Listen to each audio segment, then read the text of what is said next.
اعوذ باللہ من الشیطان الرجیم بسم اللہ الرحمن الرحیم ولا جناح علیکم فیما عرضتم بہ من خطبۃ النساء او اکننتم فی انفسکم علم اللہ انکم ستذکرونہن ولکن لا تواعدوہن سرا الا ان تقولوا قولا معروفا ولا تعزموا عقدة النکاح حتى يبلغ الكتاب أجله واعلموا ان اللہ يعلم ما في انفسكم فاحذروه واعلموا ان اللہ غفور حلیم۔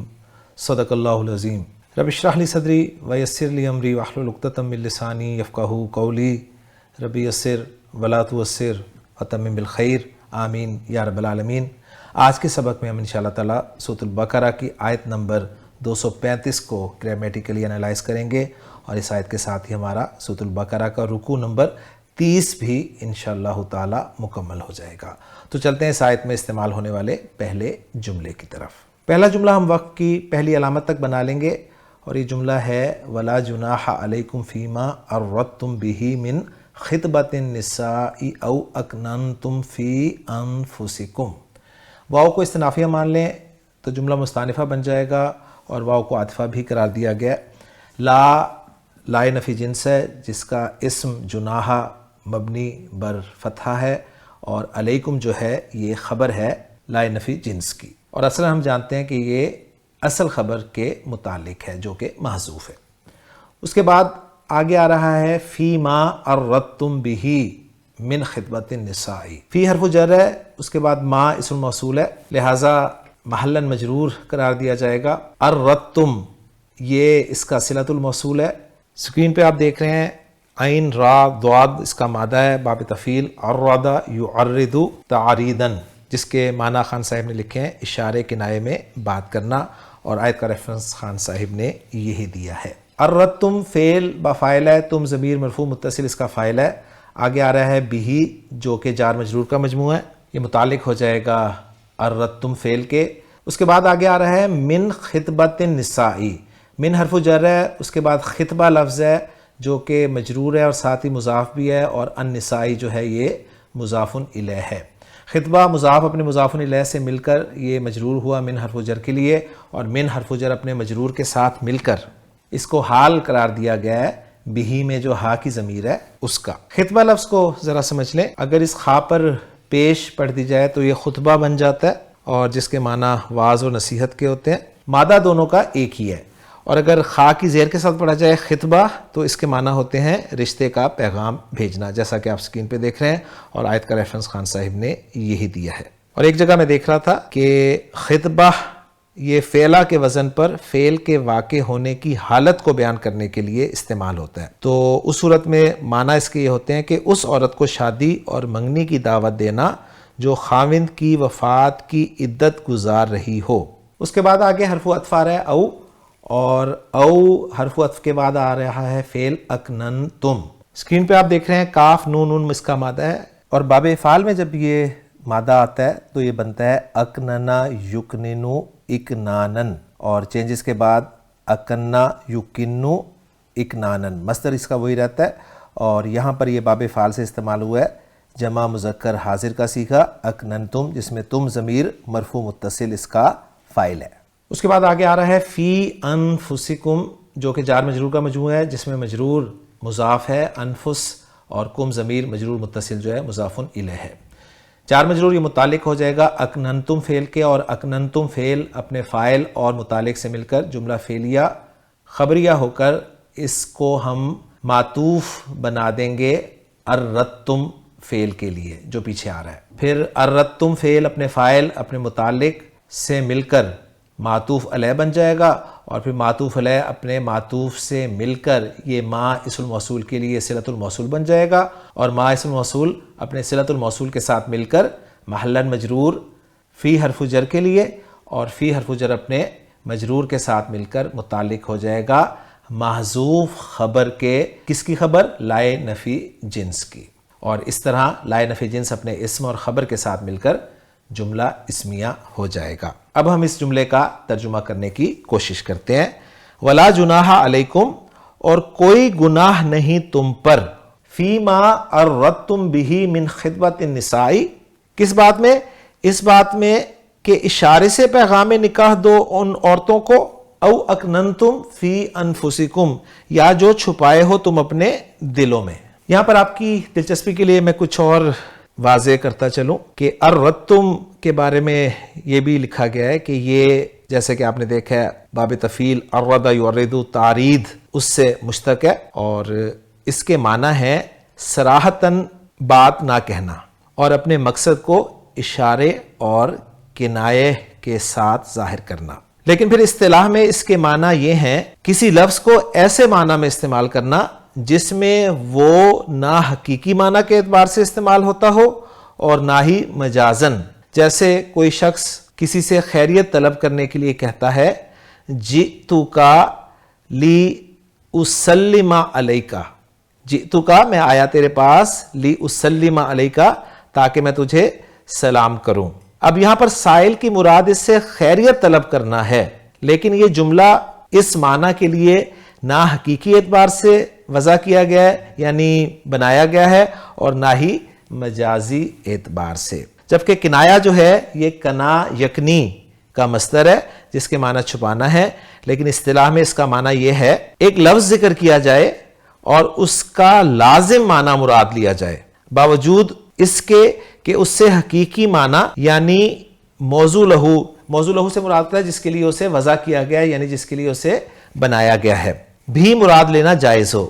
جیسے عربی زبان میں کثیر الرماد اس آدمی کو کہا جاتا ہے جو بہت ہی مہمان نواز ہو، حالانکہ کثیر الرماد کے معنی ہے بہت زیادہ راکھ والا، اور طویل النجاد اس شخص کو کہا جاتا ہے جس کا قد طویل ہو، حالانکہ طویل النجاد کے معنی ہے جس کی تلوار کا نیام لمبا ہو۔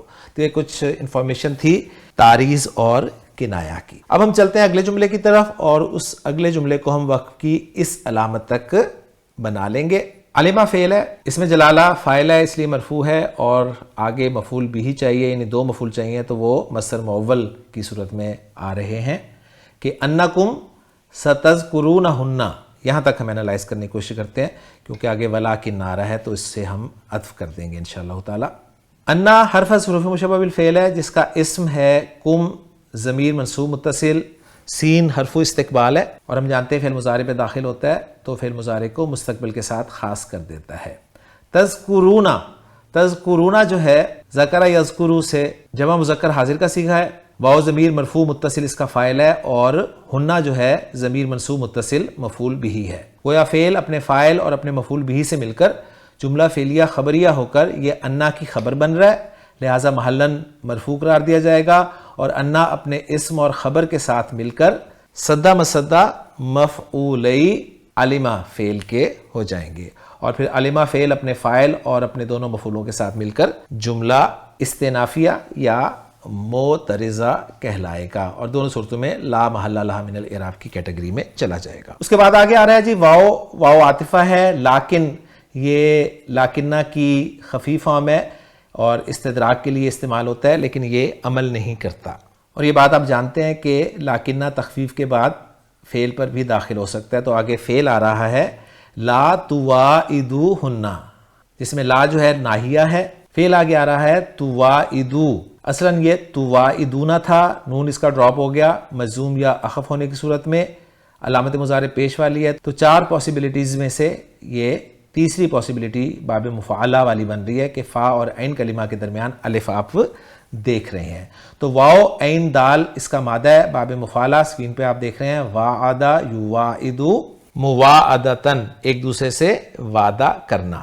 تواعد فعل با فاعل ہے، واو ضمیر مرفوع متصل فاعل ہو گیا، ہنہ ضمیر منصوب متصل اس کا مفعول بھی ہو گیا، سرن یہ مفعول بھی ثانی ہوا تواعد فعل کا، یعنی ان سے کس چیز کا وعدہ کرنا، ٹھیک ہے، اور یہاں پر مراد جو ہے سرن سے نکاح ہے۔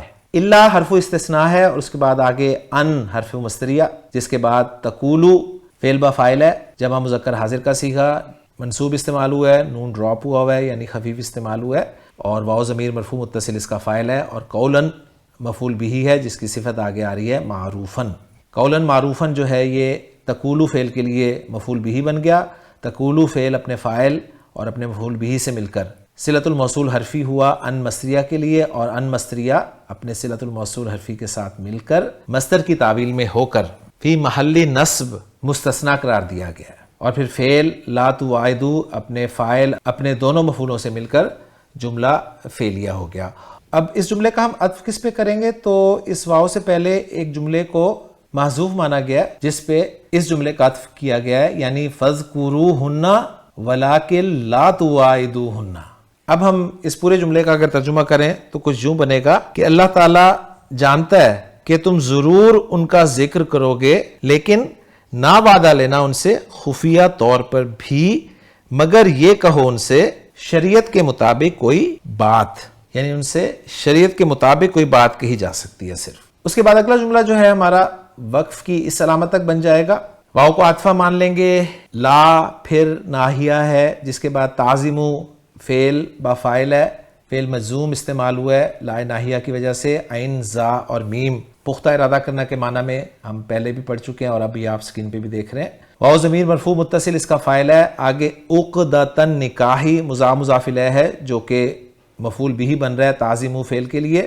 حتی حرف غایہ و جر ہے، جس کے بعد ان مصدریہ جو ہے چھپا ہوا ہے جس کی وجہ سے یبلغا فعل منصوب یا خفیف استعمال ہوا ہے. بلغا یبلغو پہنچنا کے معنی میں، پورا کرنا کے معنی میں استعمال ہوتا ہے. پہلا سیکھا ہے تو اس کا فاعل آگے آ رہا ہے الکتابو، اور آگے آ رہا ہے اجلہو جو کہ مضاف الیہ کا مجموعہ ہے، اور یہ مفعول بھی بن جائے گا یبلغا فعل کے لیے. یبلغا فعل اپنے فاعل اور مفعول بھی سے مل کر جملہ فعلیہ ہو کر صلۃ الموصول حرفی ہوا ان مصدریہ کے لیے، اور ان مصدریہ اپنے صلۃ الموصول حرفی کے ساتھ مل کر محلاً مجرور ہوا مصدر معول بن کر حتی حرف جر کے لیے، اور حتی حرف جر اپنے مجرور کے ساتھ مل کر متعلق ہو جائے گا تعظیم فعل کے، اور پھر تعظیم فعل اپنے فاعل اپنے مفعول بھی اور متعلق سے مل کر جملہ فعلیہ ہو کر اس کا عطف ہو جائے گا لا تواعدوہن پر. اور ترجمہ ہم کریں گے اس جملے کا، اور نہ پکی کر لو نکاح کی گرہ یہاں تک کہ پہنچ جائے عدت اپنی انتہا کو. یہاں پر الکتاب سے مراد عدت ہے. اس کے بعد اگلا جملہ وقف کی اس علامت تک بنا لیا جائے گا. واو کو استنافیہ مان لیتے ہیں. اعلمو فعل با فاعل ہے، واو ضمیر مرفوع متصل اس کا فاعل ہے، تو مفعول جاتا ہے، اور انا اپنے اسم اور خبر کے ساتھ مل کر قائم مقام دو مفعولوں کے مفعول بھی بن رہا ہے اعلمو فعل کے لیے. اب جو مصدر معول ہے اس کو انالائز کر لیتے ہیں. انا حرف حروف مشبہ بالفعل ہے جس کا اسم جلالہ ہے منصوب ہے، اور خبر یعلمو فعل کی صورت میں آ رہی ہے لہٰذا محلاً مرفوع قرار دی جائے گی. یعلمو فعل با فاعل ہے، ہوا ضمیر مرفوع متصل اس کا فاعل جو کہ اسم جلالہ کی طرف لوٹ رہا ہے.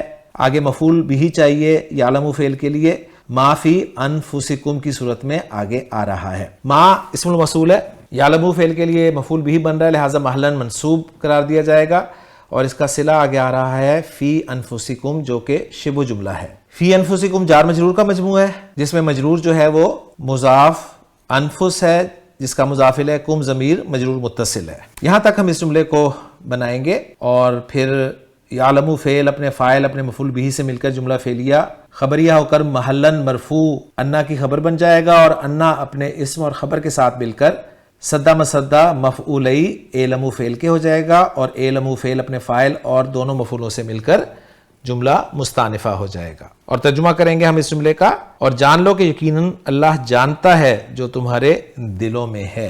اس کے بعد فاحذروہ آپ دیکھ رہے ہیں، اس میں فا کو ہم فصیحہ مان لیں گے، اور میں نے آپ کو ایک سمپل سا اصول بتایا ہے کہ فا فصیحہ سے پہلے جو شرط مقدر مانی جاتی ہے وہ ہر جگہ ایک شرط جو ہے وہ چل سکتی ہے کہ اذا کان الامر کذالک یا ان کان الامر کذالک، وہ شرط ہو جائے گی جس کا جواب و شرط آ رہا ہے احذروہ، جس میں احذرو جو ہے یہ ہا زال اور راہ مادے سے، سکرین پہ آپ دیکھ رہے ہیں باب سین سمیع اسمہ سے حذرہ یحذرو، حذراً محتاط رہنا بچنا یا ڈرنا کے معنی میں استعمال ہوتا ہے. فعل امر ہے، فعل با فاعل ہے، واو ضمیر مرفوع متصل اس کا فاعل ہے، اور ہا ضمیر جو آپ دیکھ رہے ہیں منصوب متصل یہ مفعول بھی ہے، اور یہ ضمیر اس میں جلالہ کی طرف لوٹ رہی ہے. احذروا فعل اپنے فاعل اور مفعول بہ سے مل کر جملہ فعلیہ ہو کر یہ جزا ہو گئی ایک محذوف شرط کی, اور پھر شرط اپنے جزا کے ساتھ مل کر جملہ شرطیہ ہو گیا. اور ترجمہ کریں گے سو اس سے ڈرتے رہو. اور پھر آخری جملہ جس پہ ہماری آیت اور ہمارا 30واں رکوع مکمل ہو جائے گا وہ ہے وَاعْلَمُوا أَنَّ اللَّهَ غَفُورٌ حلیم. واو کو استنافیہ مان لیں گے, اعلموا اسی طرح فعل با فاعل ہے, واو ضمیر مرفوع متصل اس کا فاعل ہے. اور یہ ترکیب تو آپ کو پکی ہو جانی چاہیے کہ اس کے بعد جو ان اللہ کے ساتھ جملہ شروع ہوتا ہے وہ صدہ مسدہ مفعولی اعلموا فعل کے ہوتا ہے. تو انا حرف حروف مشبہ بالفعل ہے جس کا اسم جو ہے وہ اسم جلالہ ہے, اس لیے منصوب ہے, اور دو خبریں آ رہی ہیں, ایک غفور اور دوسری حلیم. انا اپنے اسم اور دونوں خبروں سے مل کر مصدر مؤول ہو کر صدہ مسدہ مفعولی اعلموا فعل کے ہے, اور اعلموا فعل اپنے فاعل اور دونوں مفعولوں سے مل کر جملہ فعلیہ انشائیہ ہو گیا.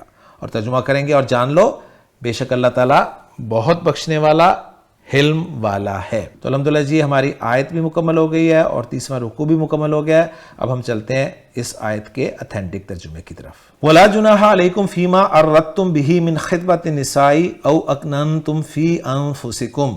اور تم پر اس بات میں کچھ گناہ نہیں جس کے ساتھ تم ان عورتوں کے پیغام نکاح کا اشارہ کرو یا اپنے دلوں میں چھپائے رکھو. علم اللہ انکم ستذکرونہن ولکن لا تواعدوہن سرا الا ان تقولوا قولا معروفا. اللہ جانتا ہے کہ تم انہیں ضرور یاد کرو گے اور لیکن ان سے پوشیدہ عہد و پیما مت کرو مگر یہ کہ کوئی معروف بات کرو. ولا تعزموا عقدۃ النکاح, اور نکاح کی گرہ پختہ نہ کرو حتیٰ یبلغ الکتاب اجلہ, یہاں تک کہ لکھا ہوا حکم اپنی مدت کو پہنچ جائے. وَاعْلَمُوا, اور جان لو ان اللہ یعلم ما فی انفسکم, کہ بے شک اللہ جانتا ہے جو تمہارے دلوں میں ہے. فاحذروہ, پس اس سے ڈرو. وَاعْلَمُوا, اور جان لو ان اللہ غفور حلیم, بے شک اللہ بے حد بخشنے والا نہایت بردبار ہے. تو الحمدللہ جی ہماری آیت بھی مکمل ہو گئی ہے, 30واں رکوع بھی مکمل ہو گیا ہے. انشاءاللہ تعالیٰ اگلے لیکچر میں نئی آیت اور نئے رکوع کے ساتھ آپ سے ملاقات ہوگی.